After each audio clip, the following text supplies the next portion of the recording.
بسم اللہ الرحمن الرحیم۔ ام المؤمنین سیدہ عائشہ صدیقہ رضی اللہ تعالی عنہا فرماتی ہیں کہ اے لوگوں، دو چیزوں کے ساتھ اپنی مجلسوں کو آراستہ کرو، اپنی محافل کو زینت دو۔ وہ دو چیزیں کون سی ہیں؟ آپ فرماتی ہیں کہ ایک تو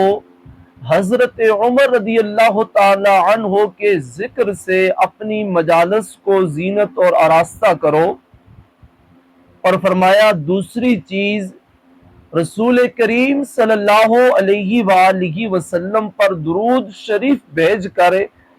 اپنی مجلسوں کو مزین اور آراستہ کرو، یعنی محافل کی زینت، محافل کی رونق، محافلوں کے اندر روحانیت اور نورانیت کے پیدائش کی جو وجہ اعلیٰ اور عرفہ ہے وہ یہ ہے کہ رسول کریم صلی اللہ علیہ وآلہ وسلم پر درود پاک پڑھا جائے اور رسول پاک کے پیارے غلام حضرت عمر رضی اللہ تعالی عنہ کا ذکر شریف کیا جائے۔ شیخ محقق شیخ عبدالحق محدث دہلوی رحمہ اللہ فرماتے ہیں کہ میں مکہ المکرمہ میں حاضر تھا۔ مکہ المکرمہ سے جب میں نے مدینہ المنورہ کا سفر شروع کیا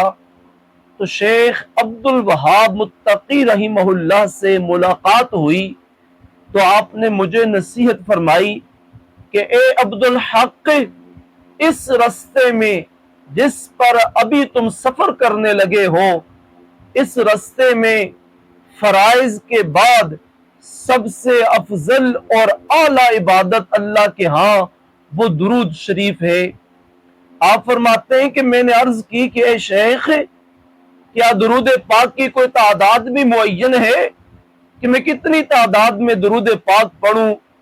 تو آپ فرماتے ہیں کہ اے عبد الحق، درود پاک کی کوئی تعداد معین نہیں ہے، اتنا درود پڑھو کہ درود کے رنگ میں رنگ جاؤ، جب تک درود کے رنگ میں رنگ نہ جاؤ تب تک رسول اللہ پر درود پڑھتے رہو۔ یعنی بندہ مومن پر یہ لازم ہے کہ رسول پاک صلی اللہ علیہ وآلہ وسلم کے قریب ترین مرتبے کے حصول کے لیے ہر وقت درود شریف پڑھتا رہے، ہر وقت اس کے لبوں پر درود و سلام کے مبارک نغمے جاری رہیں۔ اللہ کریم کثرت کے ساتھ درود پاک پڑھنے کی ہمیں توفیق عطا فرمائے۔